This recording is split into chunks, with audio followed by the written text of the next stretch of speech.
Nenhum atleta se torna atleta de ponta e tem resultados excepcionais treinando domingo à noite só uma vez. Se um atleta não tem os resultados que tem só vindo domingo à noite treinar, um crente também não vai ter os resultados que Deus espera que ele tenha só vindo domingo à noite ou se disciplinando. É claro que não é na igreja necessariamente que você vai ter os resultados, mas é um local de treino, é um local que você recebe instruções. Porque muita gente, o único momento que ela abre a Bíblia para orar é quando o pastor fala assim: abra a sua Bíblia comigo e nós vamos ler o texto da ministração. Se o único momento que você treina para correr os 100 metros é uma vez por semana no domingo à noite, você vai ficar em último colocado. E quem sabe vai ser até humilhado. Então nós não queremos crentes humilhados, nós não queremos crentes que fiquem para trás, nós estamos levantando e treinando os crentes vencedores. Tem algum crente vencedor aqui nessa noite?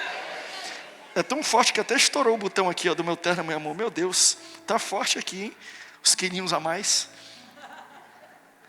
Então nós estamos falando, como é que a gente se torna esse crente vencedor? Disciplinas espirituais.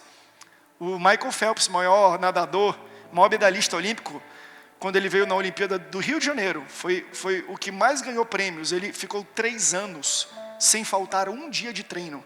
Todos os 365 dias do ano ele estava caindo na piscina. No aniversário dele ele treinava.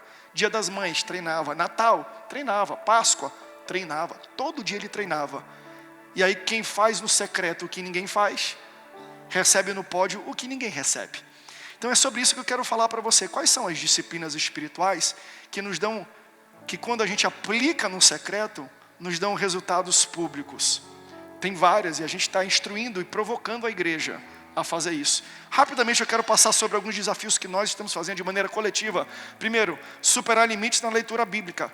Se você quer ser vencedor, você tem que ler a Bíblia. E está aqui uma sugestão: a cada semana que você entra nessas Olimpíadas, se discipline a fazer isso aqui, ó.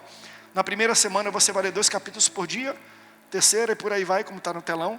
Pastor, eu já leio 2 capítulos por dia, então adicione isso ao que você já faz. Vai além do que você já faz hoje para você superar limites na leitura bíblica. Segundo, superar limites na comunhão. Então se você só vem domingo, vem mais uma vez na semana. Pastor, eu venho terça e domingo, vem mais uma vez na semana. Então adicione uma participação a mais. Tente superar e vencer esse limite da comunhão. Superando o limite na generosidade. Entregue o maior dízimo e oferta que você já entregou na sua vida.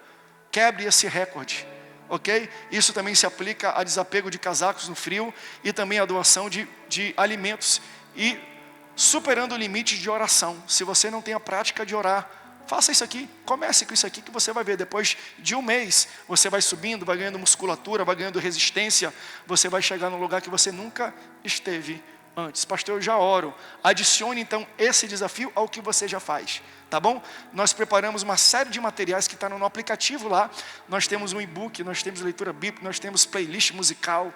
Tudo que você precisa saber para ser um crente de ponta, um crente medalhista, um crente medalha de ouro, de primeira, você vai encontrar. E quando nós aplicamos esses hábitos e disciplinas espirituais, nós chegaremos lá. Hoje, com a igreja aqui na terça, eu quero me aprofundar em um que eu já tenho ministrado no domingo, que para mim está aqui, é um desses que a gente colocou: oração. Oração, para mim, é a principal, ou uma das principais disciplinas espirituais que todo crente precisa ter. Aqui no domingo, eu venho falando e ensinando, explicando um pouco o valor, a necessidade e os propósitos da oração. Por exemplo, a oração é um convite. Toda vez que você ora, você está convidando o sobrenatural para invadir o natural. Você está dando espaço para Deus agir aqui na terra. Nós não oramos para informar Deus, porque Deus é onisciente. Deus sabe de todas as coisas. Então quando você não ora para informar, você ora para envolver. Quando você ora, você fala: Senhor, toma a frente da minha batalha, porque tu já sabe o que eu estou enfrentando, mas eu quero te convidar. Então, existem coisas que Deus determinou que Ele só vai agir se você convidar.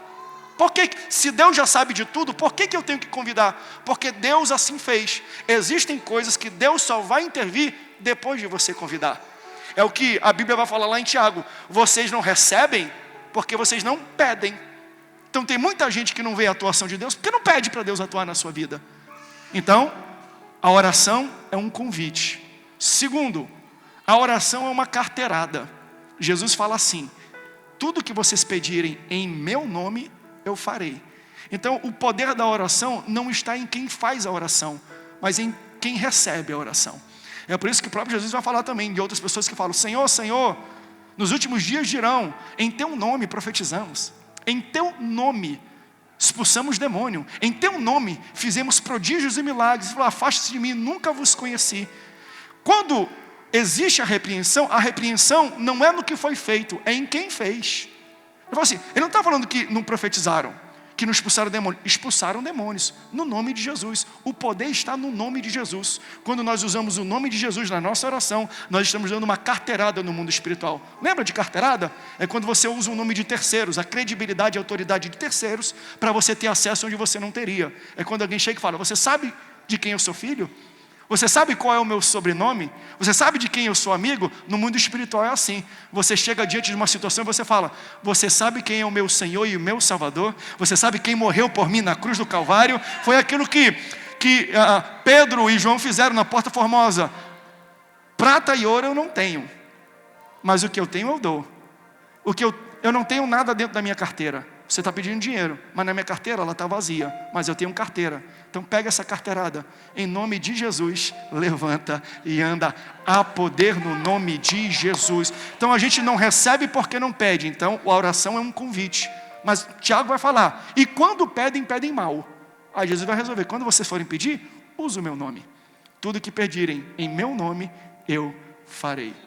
Então diga assim: a oração é um convite. A oração é uma carteirada. E eu quero falar sobre a oração acelera os resultados.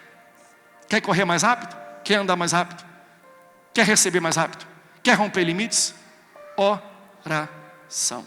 Abra sua Bíblia comigo em Mateus 14, a partir do versículo 23. Olha o que diz o texto da palavra de Deus. Tendo despedido a multidão, Jesus subiu sozinho a um monte para orar. Ao anoitecer, ele estava ali sozinho, mas o barco dos discípulos já estava a considerável distância da terra, fustigado pelas ondas, porque o vento soprava contra ele. Alta madrugada, Jesus dirigiu-se a eles andando sobre as águas.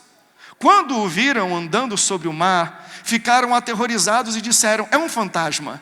E gritaram de medo, mas Jesus imediatamente lhes disse: coragem.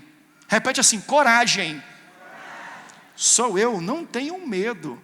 Senhor, disse Pedro, se és tu, manda-me ir ter ao teu encontro andando sobre as águas.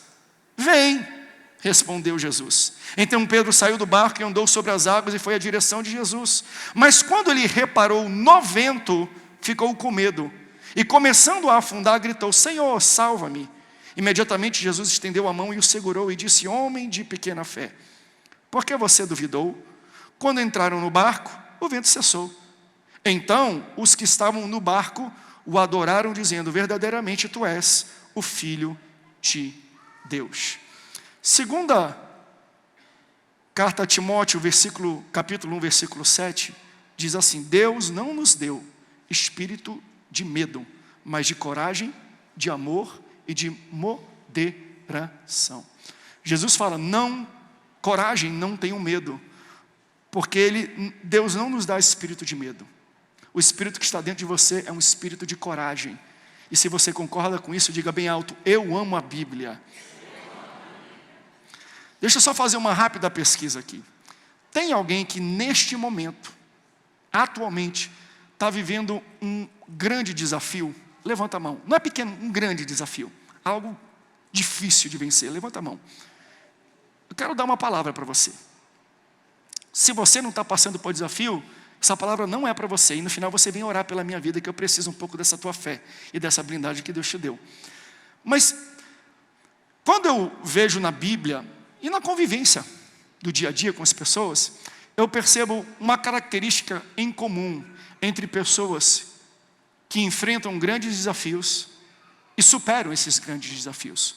Quando nós vamos enfrentar grandes desafios, quando a gente lidar com algo muito extraordinário, a gente tem a tendência de pensar assim: olha, se eu tivesse dinheiro, eu vencia. Se eu tivesse network de pessoas, eu enfrentaria. Se eu tivesse mais estabilidade, eu assumiria o risco. Se eu tivesse casado, se eu tivesse terminado o colégio, se eu tivesse um sobrenome, se eu tivesse indicação, se eu tivesse um padrinho, se eu tivesse isso, aquilo, eu enfrentaria esta situação. Só que vamos falar a verdade? Quando eu leio esse texto, e não só aqui, quando eu vejo Deus falando com Josué, quando eu vejo Deus falando com Gideão, quando eu vejo Deus preparando, conversando com pessoas que terão um grande desafio, Deus nunca cita dinheiro, Deus nunca cita sobrenome, Deus nunca cita network de pessoas, Deus nunca cita situação favorável. Deus tem uma palavra e uma ordem. Ele fala assim: tenha coragem, não tenha medo. Você quer enfrentar os grandes desafios que você está vivendo no dia de hoje? Você não precisa você não precisa de dinheiro, você precisa de coragem. Você não precisa de sobrenome, você precisa de coragem. Você não precisa de network de pessoas, você precisa de coragem. Porque dinheiro não te faz andar sobre as águas. O network não te faz andar sobre as águas. O que foi necessário para Pedro andar sobre as águas? Uma palavra de Deus e coragem. Então, às vezes, o que nós mais precisamos na igreja, e para viver aquilo que Deus tem para a gente, é de coragem. Primeiro, a gente vai ter que entender o seguinte, daquilo que nós lemos aqui no texto. Toda vez que Jesus faz um milagre, na verdade, ele está apontando para algo maior. No Evangelho, segundo João escreve, ele vai chamar milagre de sinal, porque um sinal sempre é menor do que aquilo que ele está apontando. Se você passa aqui no anel viário, vai ter uma placa ali, prefeitura, câmara.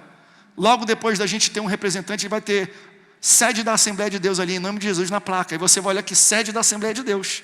Aí vai ter para a direita, aquilo é um sinal. Mas o sinal aponta sempre para algo muito maior do que ele. Se você vê uma placa que sinaliza onde está a prefeitura, que tem vários aqui, a minha pergunta é: o que é maior?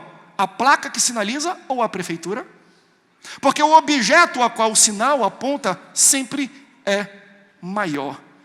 O sinal da rua que aponta para a prefeitura é menor do que o prédio da prefeitura, porque o sinal sempre vai ser menor. Porque o milagre sempre vai ser menor do que aquilo que ele está apontando. Existe benefício do milagre? É óbvio. Quando eu recebo um milagre, o milagre em si já traz uma melhoria. O milagre já me traz algum avanço. O milagre já me traz algum descanso.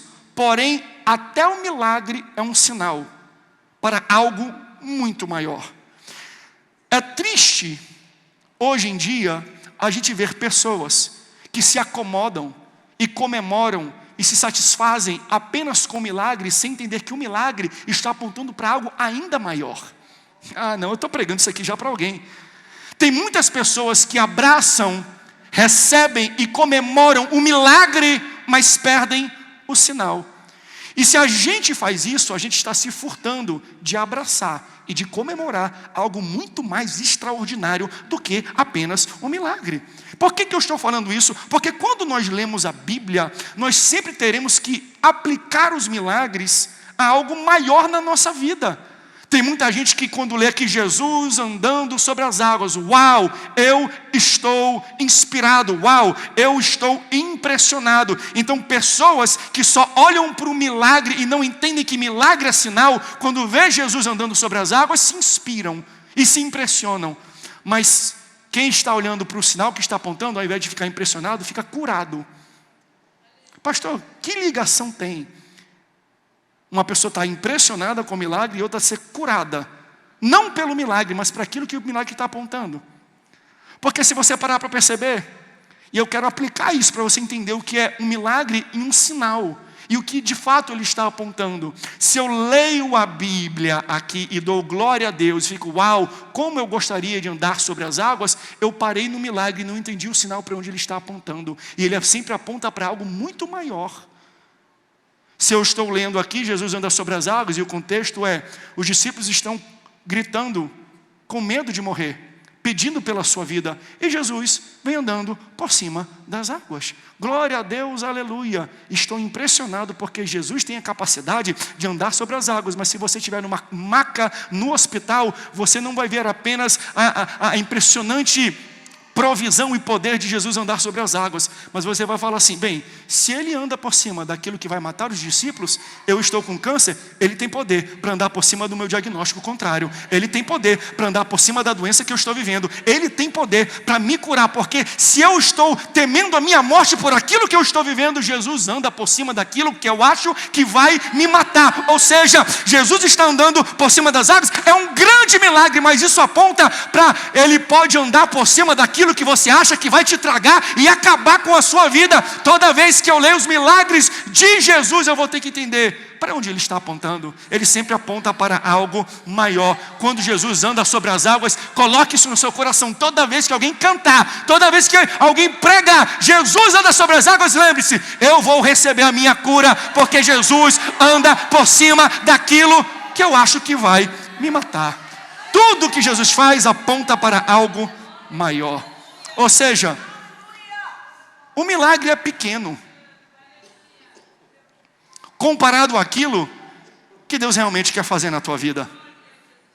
Antes de andar sobre as águas, Jesus multiplica pão e peixe e dá para uma multidão. Milagre ou não? Maravilha. Uma multidão comeu por causa de um milagre. Mas eu vou mostrar para você por que milagre é pequeno. Eles comeram. 7 horas depois, eles estavam vivendo o mesmo problema. O milagre da multiplicação resolveu um problema temporário, não um problema definitivo. Então, melhor do que receber a provisão e ficar feliz é andar de mãos dadas com o provedor. A gente tem que começar a entender para onde é que isso aqui está apontando. Porque eu não quero. Quem vive de milagre em milagre quer viver de migalha em migalha. Deus não quer ficar dando pão para você todo dia. Deus quer andar de mãos dadas contigo e falar: eu sou o teu pastor e nada te faltará. Eu sou o teu provedor e nada te faltará. Maior do que receber a provisão de alimento é andar de mãos dadas com o meu provedor.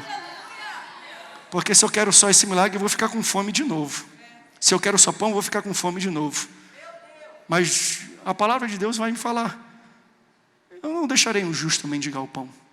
Eu não deixarei faltar na tua mesa. Você terá em abundância.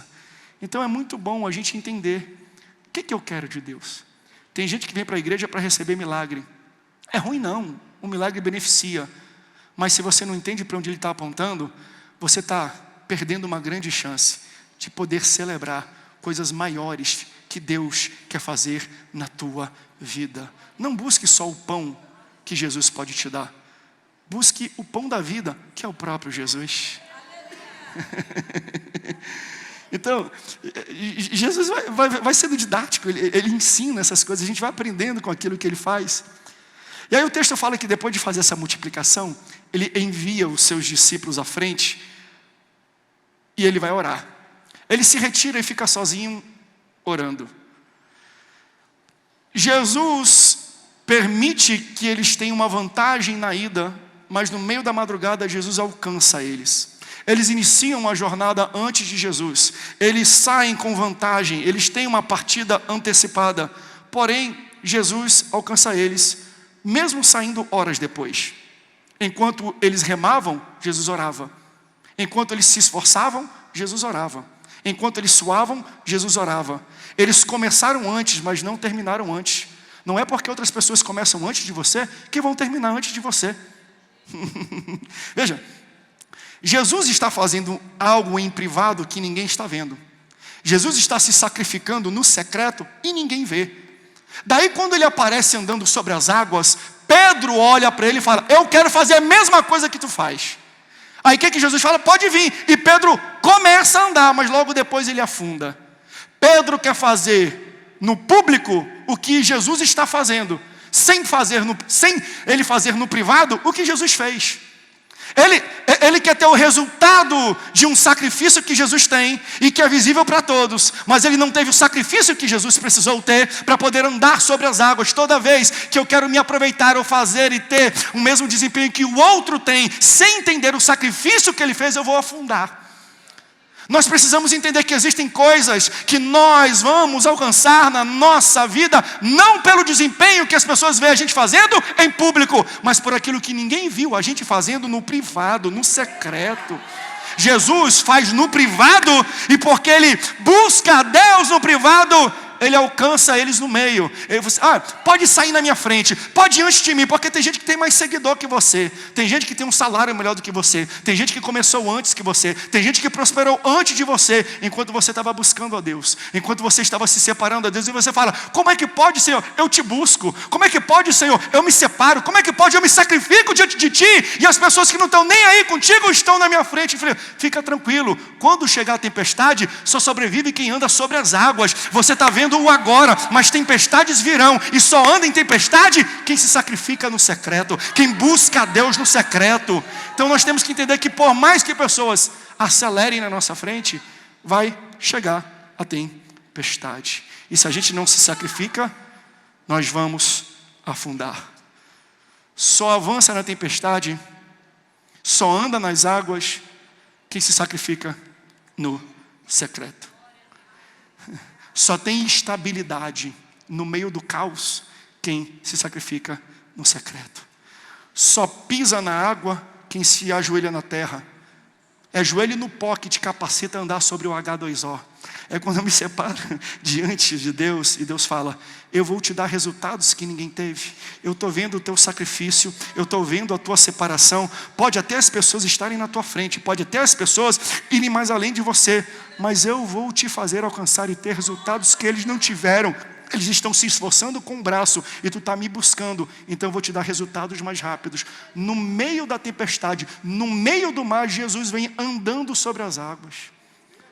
Eles começaram antes, eles tiveram vantagem, saíram horas antes, estavam se esforçando, estavam remando, e Jesus vem andando, porque quando você busca a Deus no secreto, o que as pessoas se esforçam muito remando, Deus te faz chegar andando. Tem alguém que está ouvindo essa palavra? Eu estou ministrando para alguém aqui essa noite. Tem algum pentecostal aqui hoje? Então, oração acelera os meus resultados. Essa não é a única vez que a gente vê isso, não. Toda noite a palavra de Deus fala: antes do sol raiar, Jesus ia para um canto, ia para um monte, ia para um local separado para orar. Foi numa dessas que os discípulos perceberam a oração e falaram: Senhor, ensina-nos a orar. Como é que é esse negócio que tu faz no secreto? Porque os discípulos entendem e veem Jesus fazendo coisas no meio do mercado, nas casas, na sinagoga, no deserto. Ele vê como Jesus faz as coisas de maneira simples, de maneira rápida. Então Jesus, para expulsar um demônio, é só abrir a boca. Então Jesus, para multiplicar pão, é só agradecer. Então Jesus, para ressuscitar o morto, só fala assim: sai para fora, acorda, levanta. Ele não perde tempo com as coisas da terra, mas quando ele está orando e ministrando ao Pai, ele fica horas. E eles querem saber, por que isso acontece? Lembra no Monte da Transfiguração? Glória no topo do monte. Tempo, quando eles descem, um pai vem procurar Jesus e fala: olha, meu filho está endemoniado e teus discípulos não conseguiram expulsar. Aí Jesus fala: meu Deus, até quando eu preciso estar entre vocês? Que racinha incrédula e perversa, como é que vocês não aprenderam ainda? Ei, sai. Jesus estala o dedo, Jesus fala uma palavra e o demônio sai. Ou seja, os discípulos deviam ter 5 minutos, 10 minutos, sai em nome de Jesus, está amarrado em nome de Jesus, eles pegam em nome de Jesus, vem para cá, vai. Eles falam e não conseguem expulsar. E eles perguntam: Senhor, como é que nós não conseguimos expulsar? Aí Jesus vai falar: por causa das disciplinas espirituais. Tem coisas que só acontecem quando vocês jejuam e oram. Então entende, Jesus expulsava demônio rápido, Jesus fazia cura rápida, Jesus multiplicava comida rápido, mas na hora de orar ele demorava. Quem investe tempo com Deus não perde tempo com os homens. Quem ministra ao Senhor não perde tempo aqui na terra. Você está entendendo? Então, às vezes, para a gente ter resultados acelerados na terra, a gente tem que investir mais tempo com Deus. Quem investe tempo com Deus não perde tempo com coisas aqui na terra. E hoje talvez o Senhor está ministrando no teu coração, me busca mais. Eu te quero mais na minha presença. Sabe por que algumas coisas estão travadas na tua vida? Porque você precisa investir mais tempo aqui comigo. Eu não sei, acho que foi o pastor Pado, ele falou há algum tempo atrás uma frase de um pregador que ele falava assim: se eu não investir, gastar 3 horas de oração no meu dia, eu não tenho tempo para resolver as coisas que eu preciso resolver. Não parece um contrassenso? Ele falou assim: se eu não buscar Deus 1, 2, 3 horas, eu não lembro quem foi que falou isso, mas eu acho que foi o pastor Paulo que mencionou uma vez no almoço. Se eu não investir todo dia 3 horas de oração, não sobra tempo para eu resolver as coisas. Porque que ele imagina, se eu invisto tempo com Deus, eu não perco tempo com os homens. Se eu não invisto tempo com Deus, eu demoro muito para resolver as coisas banais do dia a dia. Comece a investir mais tempo com Deus em oração e buscar mais a sabedoria de Deus, que você vai ver as coisas que você demorava para resolver, vão se resolver com muita mais facilidade. Quem investe tempo com Deus não perde tempo com os homens. Ou seja, tem lugares que outras pessoas tiveram que remar muito para chegar. Tiveram que se esforçar muito para chegar naquele patamar. Enquanto você estava buscando a Deus, enquanto você estava se preparando. Mas quem se dedica e busca a Deus, Deus fará você alcançar o mesmo patamar muito mais rápido, sem você precisar ter tanto esforço humano. Eu não estou falando que é preguiça, é só você inverter onde você empenha o seu tempo e o seu esforço. Se você empenhar o esforço e o tempo para Deus, você resolve mais rápido as coisas com os homens. Por quê? Porque quando eu faço isso, eu não estou remando mais sozinho. Quando eu faço isso, tem alguém que vai na minha frente. Tem alguém que me permite chegar andando onde os outros só conseguem se esforçando e remando. Existem tempestades que só sobrevivem, que só vencem, que você só vai transpor quando você aprender a buscar a Deus, para que Ele possa te fazer andar sobre as águas. Então aquilo que muitos se matam remando, você vai chegar desfilando. Você vai chegar andando, você vai chegar muito mais rápido. A oração acelera os meus resultados. Aí tem gente que vai falar: mas pastor, mas para mim está demorando esse resultado. Por que para mim tudo é mais difícil? A gente tem essa tendência às vezes na igreja, né, de ficar reclamando. Por que para a gente é tudo mais... Não está demorando não. Processos. Deus não quer que você afunde no meio do caminho. Se você não tiver esse preparo prévio, esse tempo prévio, quando chegar no meio da tempestade, você vai afundar. Quer ver? Tem alguém que trabalha na Embraer aqui? Eu já trabalho na Embraer, levanta a mão. O pessoal da aviação, tem alguém? Tem outro, várias pessoas aqui. Eles sabem muito bem, a gente está numa cidade de aviação. O meu pai já foi um aviador, já pilotou avião também. Eu lembro uma vez que a gente estava aqui em São José, e tinha um avião gigantesco. Eu não sei o nome dos aviões, eu sou ruim nessas coisas. Meu pai falou: olha esse avião, olha o tamanho desse avião. Olha, vai pousar aqui, ele vai pousar aqui, porque aqui a pista é longa e boa. Esse tipo de avião, esse tipo de aeronave, de equipamento, não pousa em qualquer pista. Eu perguntei: por que não? Porque ele só pousa em pista longa e espessa, grossa. Porque se a pista não for tão grossa, quando ele pousar, ele afunda. Ele quebra, ele danifica a pista. Tem gente que já está entendendo isso. Existem coisas do céu que Deus quer colocar na tua vida. Existem coisas no céu que Deus quer fazer pousar na tua pista, na tua casa, na tua vida. Só que se você não gastar tempo para deixar a pista mais grossa, mais espessa, mais funda, quando Deus enviar, ao invés de você receber, vai te esmagar. Então fica tranquilo, está demorando não. Deus não quer que afunde coisas na tua vida. Deus está preparando a tua pista de pouso para você receber as bênçãos que Ele está fazendo pousar na tua vida. Avião grande só pousa em pista longa e grossa e espessa. E você quer resultados rápidos com essa pista fininha. Não, trabalha mais a pista. Pastor, como eu trabalho? Oração. A oração me faz aprofundar as coisas. Quando eu me aprofundo com Deus, eu não afundo no mar. Tem alguém que está recebendo esta palavra? Então às vezes quando a gente quer rápido o resultado, sem ter trabalho prévio, a gente vai afundar. Fala para a pessoa do lado: Deus está trabalhando na tua pista de pouso.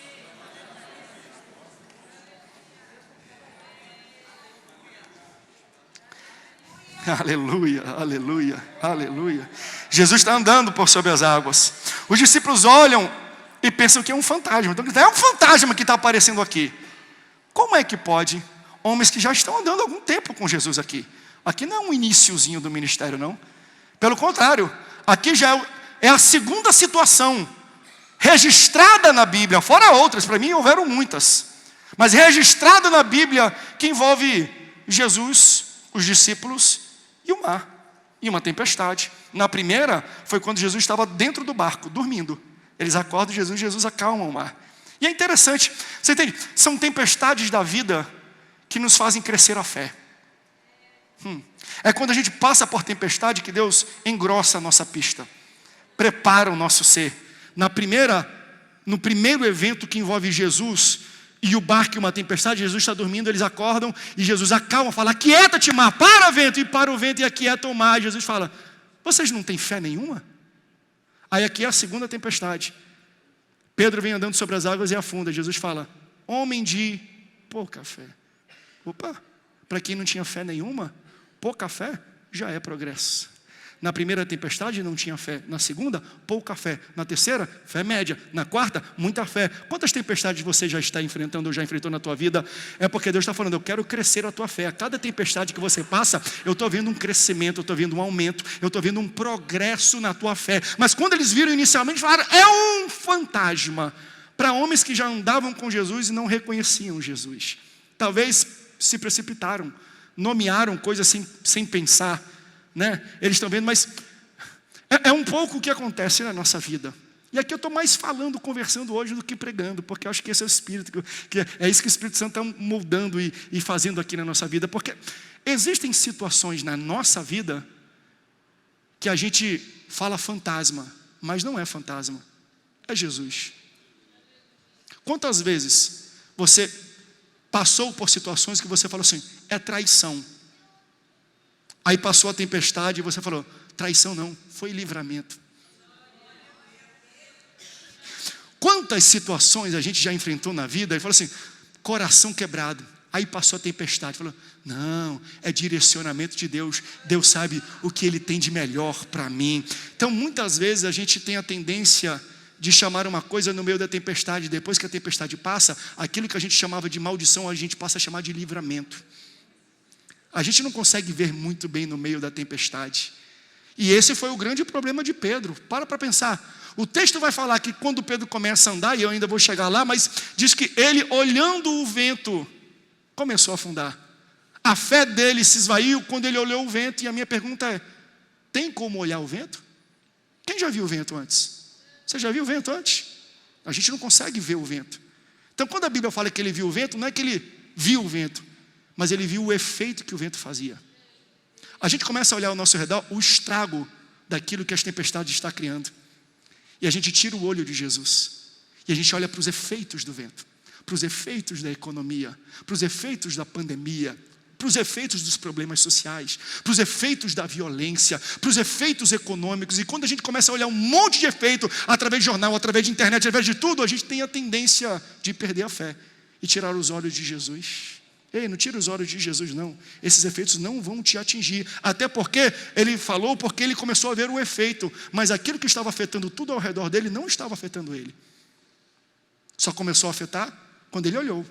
Quando ele começou a dar mais atenção e foco para as notícias que estavam ao redor e não para aquilo que Jesus tinha dito para ele. Fique tranquilo. No momento que essa tempestade passar, você vai entender porque Deus permitiu você enfrentar e passar por ela. Aquilo que hoje você fala que é destruição, não é destruição não. Vai passar essa tempestade e você vai ter uma ilustração, você vai ter uma visão completa e correta daquilo que está acontecendo na sua vida. Não é fantasma, é Jesus. Senhor, se és tu, me faz e ter andando contigo sobre as águas. Eu acho isso aqui extraordinário. Pedro é um cara de fé. Pastor, mas Jesus disse que ele tinha pouca fé. E os outros que nem fé tiveram para sair do barco? A gente tem a tendência de falar: entra na arca, entra no barco. Nessa noite Deus me trouxe para te falar: sai do barco, começa a pisar nas águas. Tenha coragem, não tenha medo. Se o Senhor te disse vem, vai. Porque foi essa a garantia que Jesus deu para Pedro. Falou assim: vem.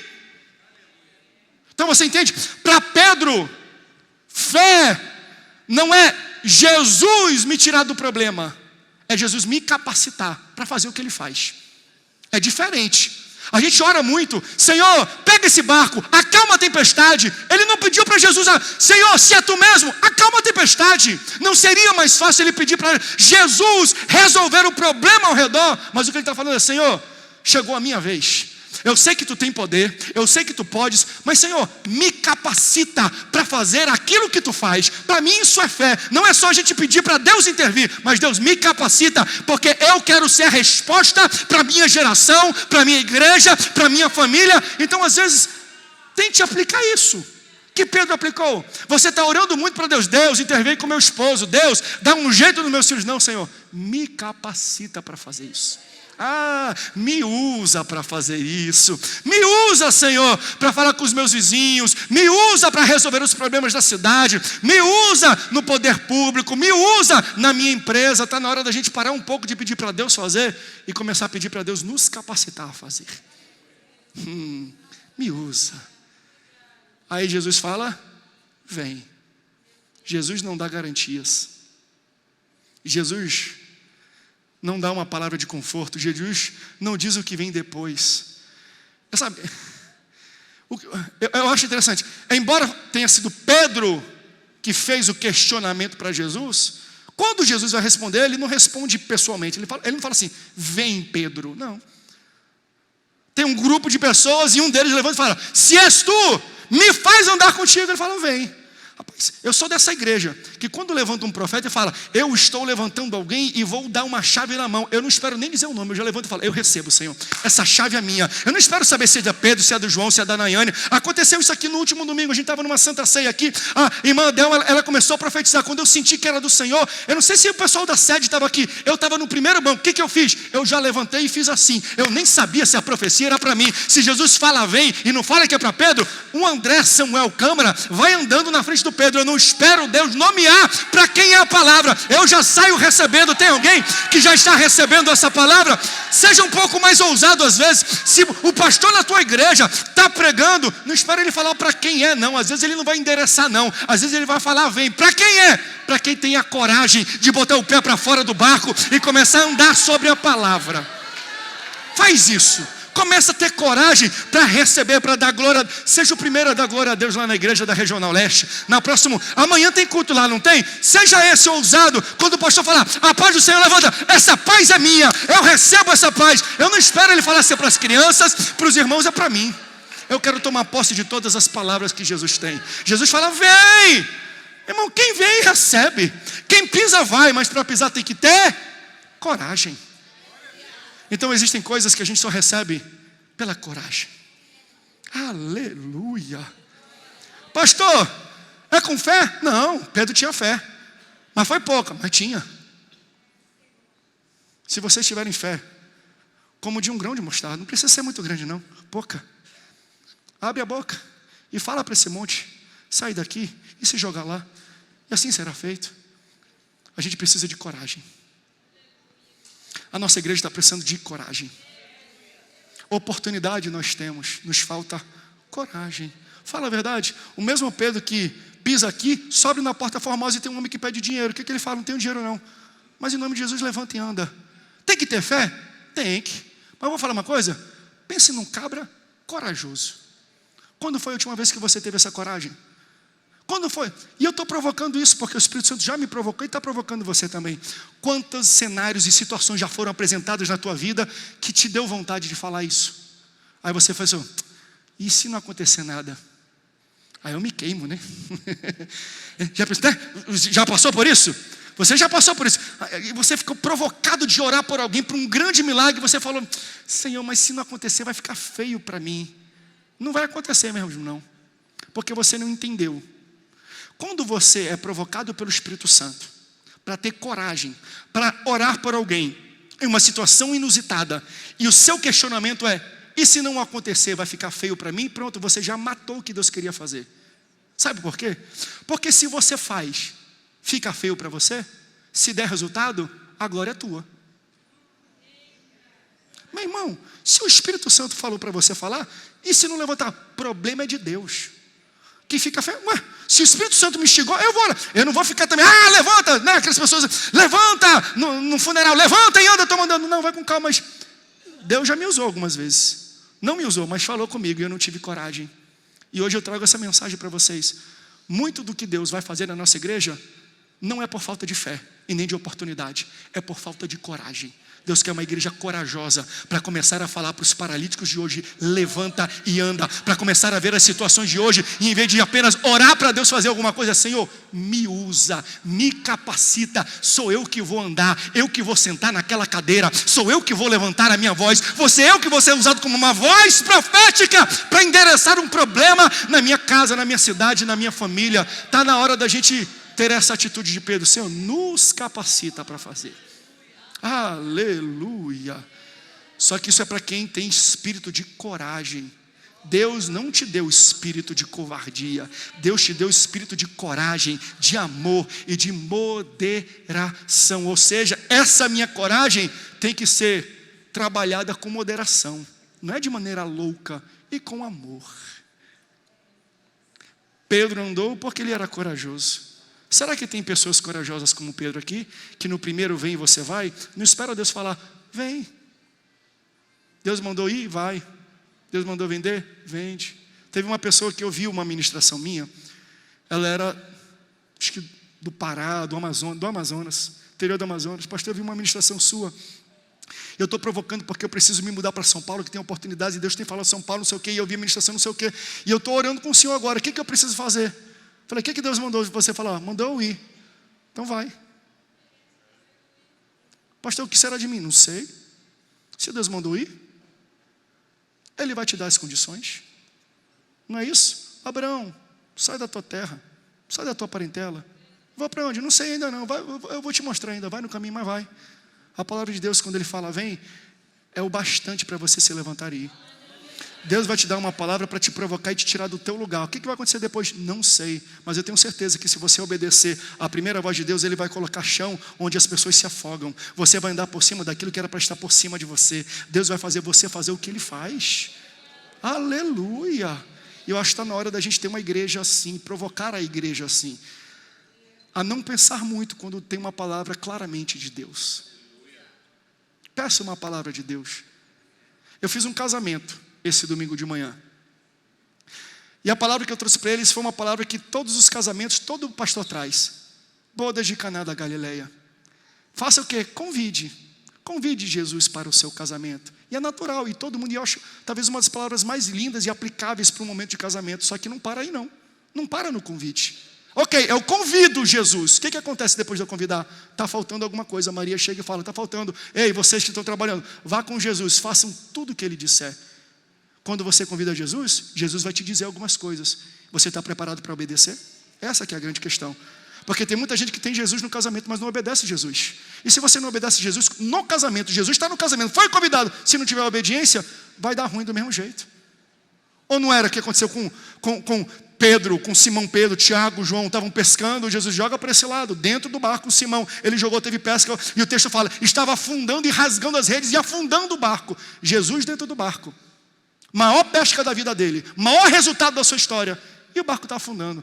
Pastor, eu posso ter o maior resultado? Jesus está no barco e afundar? Sim.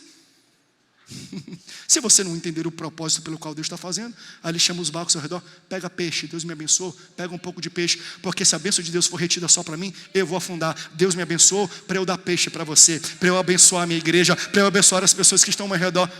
Convida Jesus, mas depois que Ele falar alguma coisa, obedece. Senhor, é Tu? Me faz ter comigo. Ele fala: vem. Aí minha palavra é: o que você está fazendo com o que Deus já disse para você? O que você está fazendo? Porque vamos falar a verdade, as coisas só acontecem na nossa vida, não é porque Deus fala com a gente, é quando a gente obedece o que Deus manda fazer. Foi o que eu postei hoje de manhã, e isso está o dia inteiro no meu coração. Jesus vai falar assim: aquele que constrói a sua casa na rocha, aquele que ouve as minhas palavras e as pratica, é comparado a quem constrói uma casa na rocha. Mas aquele que ouve as minhas palavras e não pratica, está construindo a sua casa na areia. Qual a diferença de um e de outro? Os dois ouviram, mas só um aplicou. Então, ouvir o que eu estou pregando não te abençoa. Pastor, que benção esse culto, tem que sair abençoado. Mentira, você não é abençoado pelo que eu prego, você é abençoado pelo que você aplica.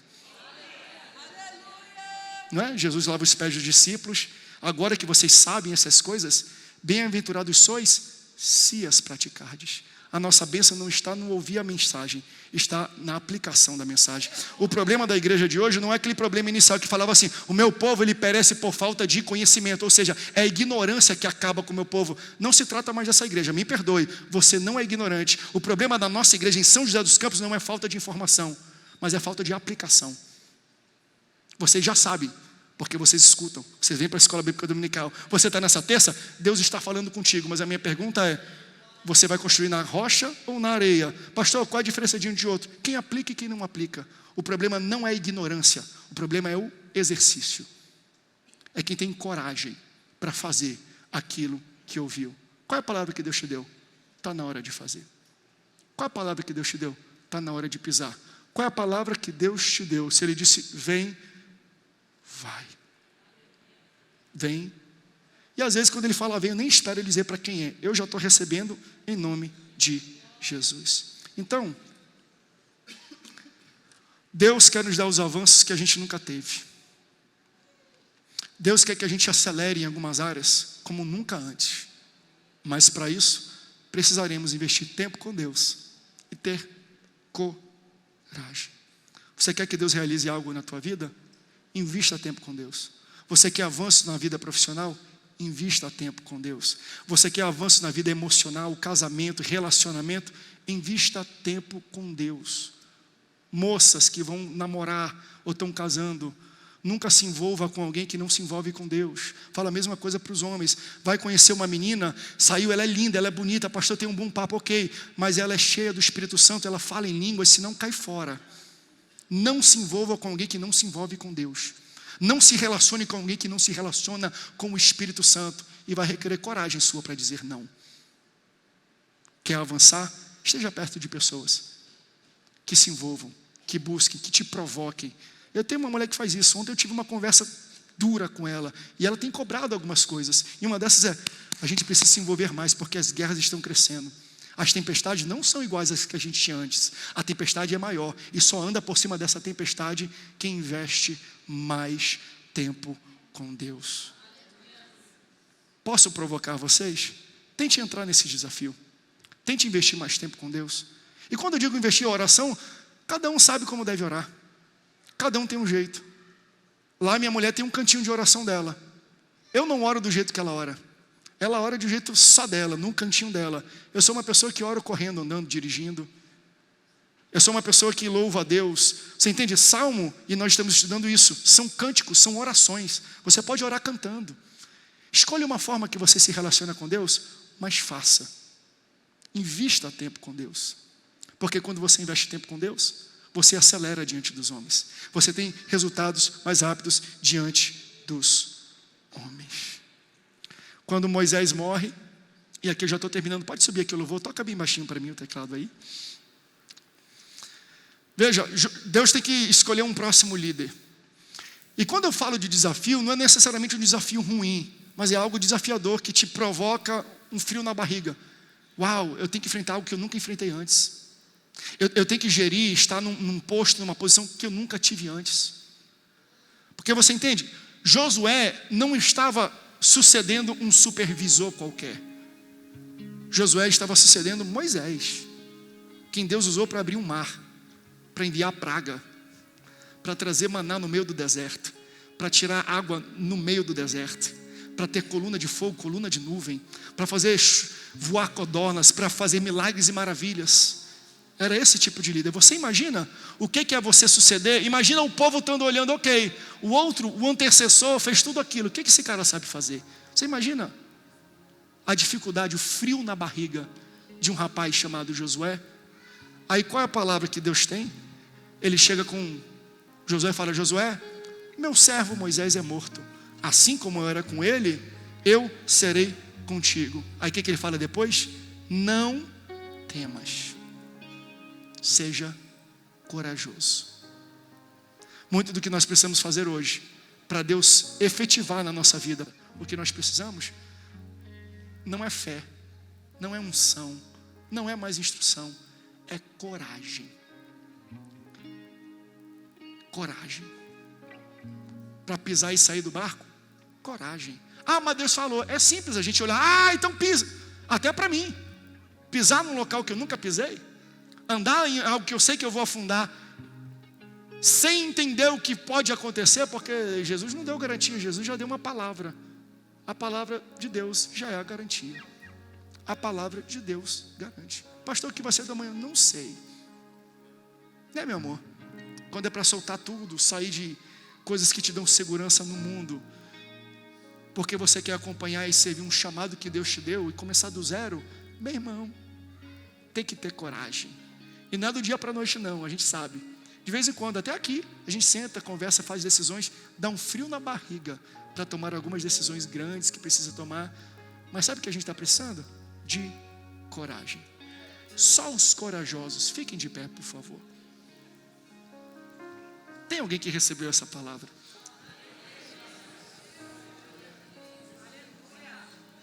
Coragem. Eu tenho orado, falando, Deus, me dá coragem para fazer algumas coisas que precisam ser feitas. Me dá coragem para tomar passos que precisam ser tomados. Me dá coragem, Senhor, para liderar coisas que eu preciso liderar. Me dá coragem, Senhor, para seguir e obedecer palavras tuas, porque não é simples. As palavras de Deus não são palavras confortáveis, mas são seguras. Qual é o local mais seguro do mundo? É o centro da vontade de Deus. É o lugar mais seguro, mas eu vou falar para você, às vezes é o local mais desconfortável. Segurança e conforto não andam juntos. Então, se a gente quer seguir e quer estar seguro pela palavra, nós temos que estar dispostos a viver em ambientes desconfortáveis. Ou você acha que é confortável andar sobre uma tempestade? Não deve ser confortável. Ver tudo caindo, tudo sendo destruído ao teu redor, e você está tranquilo, na paz do Senhor, a paz que excede todo o entendimento. Nem você às vezes vai se reconhecer quando você começar a obedecer às palavras de Deus. Por isso, nessa noite, Deus te trouxe aqui e colocou no meu coração, André, ministra sobre o meu povo. Coragem. Coragem para fazer, coragem para pisar, coragem para ir, coragem para falar com o pastor, coragem para tentar coisas novas, coragem para empreender, coragem para ir além. Está na hora de você ter coragem.